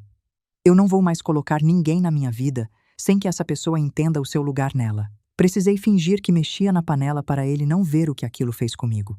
Deixa eu te contar uma coisa sobre a profissão de enfermeira nos Estados Unidos, porque pouca gente sabe o peso que ela carrega. Lá, enfermagem é uma das carreiras mais respeitadas e mais bem pagas entre as que não exigem doutorado e responde por decisões de vida ou morte ao lado dos médicos. No Brasil, a nossa enfermagem é o coração do Sistema Único de Saúde, segurando o atendimento de um país inteiro. Nos 2 lugares, é gente que aprende cedo a separar o essencial do supérfluo. E isso, eu ia descobrir, fazia toda a diferença na Sarah. Conheci a Sarah num jantar simples. O Daniel cozinhou. Eu preparei a sobremesa porque quis. A Sarah chegou com uma torta comprada no mercado e disse, rindo: "Sei que é perigoso levar torta para a casa de uma mulher famosa pelas tortas, mas os meus filhos disseram que chegar de mãos vazias era falta de educação." Gostei dela antes de querer gostar. Ela não tentou me impressionar com elogios exagerados.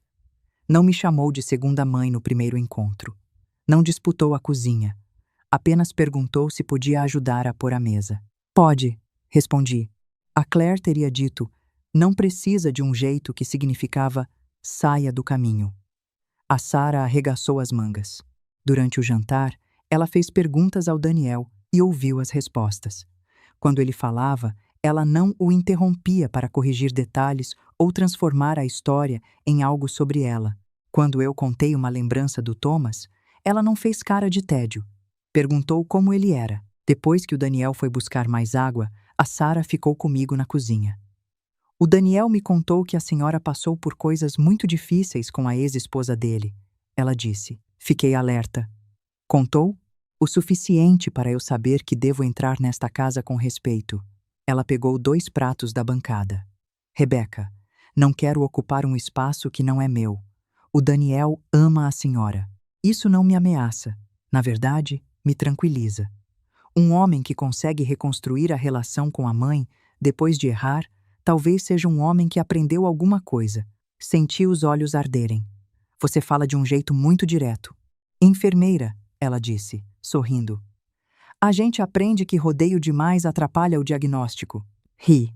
Naquela noite, depois que ela foi embora, o Daniel ficou na porta esperando a minha opinião. Então, fiz suspense por alguns segundos, porque mães também merecem pequenas vinganças inofensivas. Gostei dela.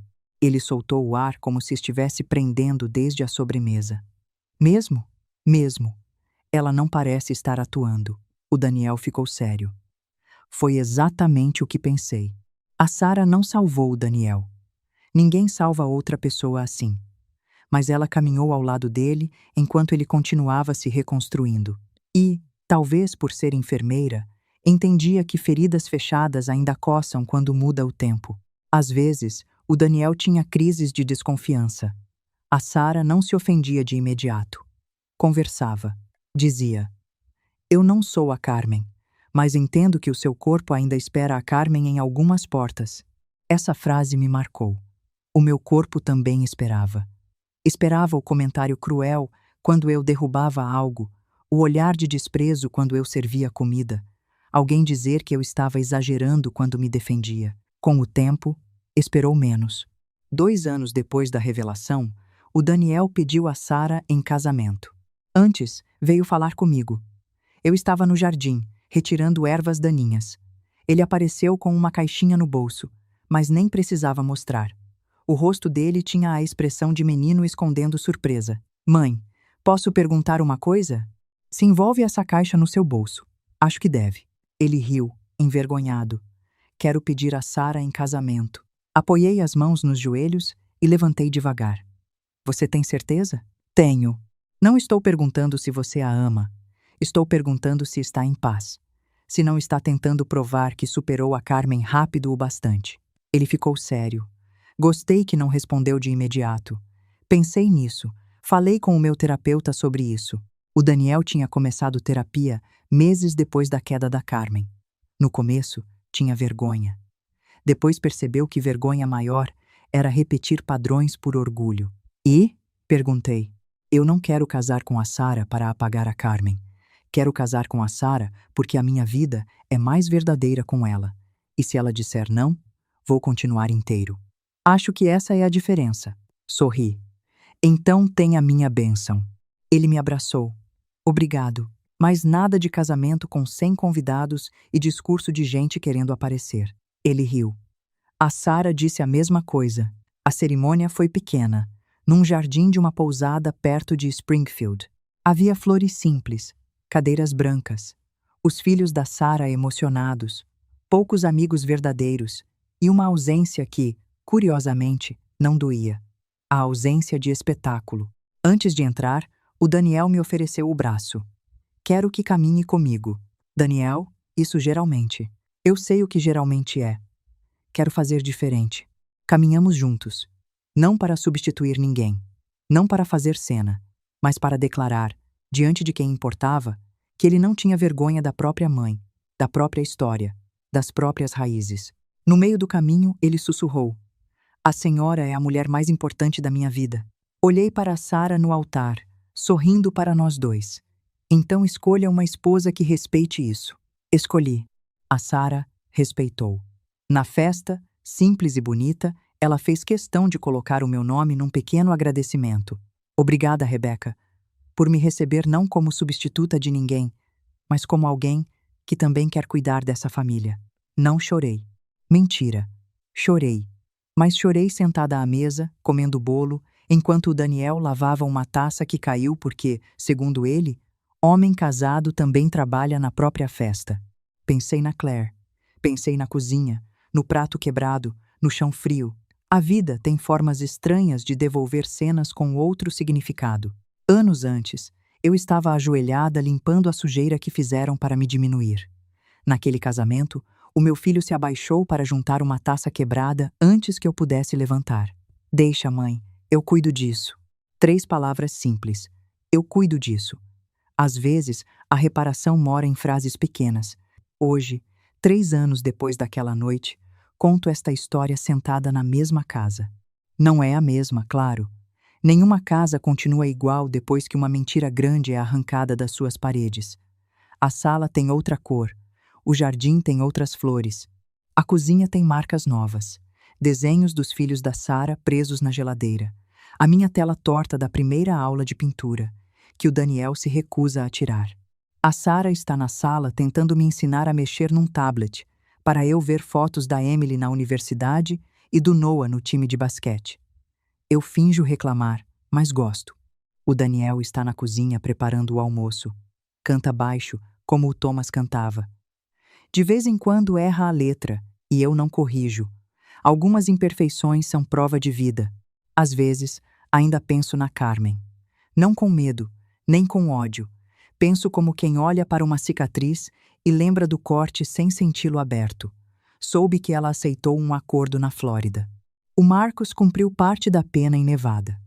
O Robert Sanchez, o homem com quem ela ainda era casada, apareceu no processo apenas para confirmar que também tinha sido ferido por uma versão dela. Tantas pessoas atravessadas pela mesma mentira. Durante muito tempo me perguntei se eu deveria ter descoberto antes. Se deveria ter gritado mais cedo. Se deveria ter insistido quando o Daniel não ouviu. Essas perguntas são armadilhas. A gente julga a versão antiga de si mesma com informações que só a versão atual possui. A Rebecca, que juntava $40.000 para dar a Claire, não era fraca. Era uma mãe tentando preservar a família com as ferramentas que tinha. A que se ajoelhou para limpar o prato também não era fraca. Estava sobrevivendo a uma estrutura de humilhação dentro da própria casa.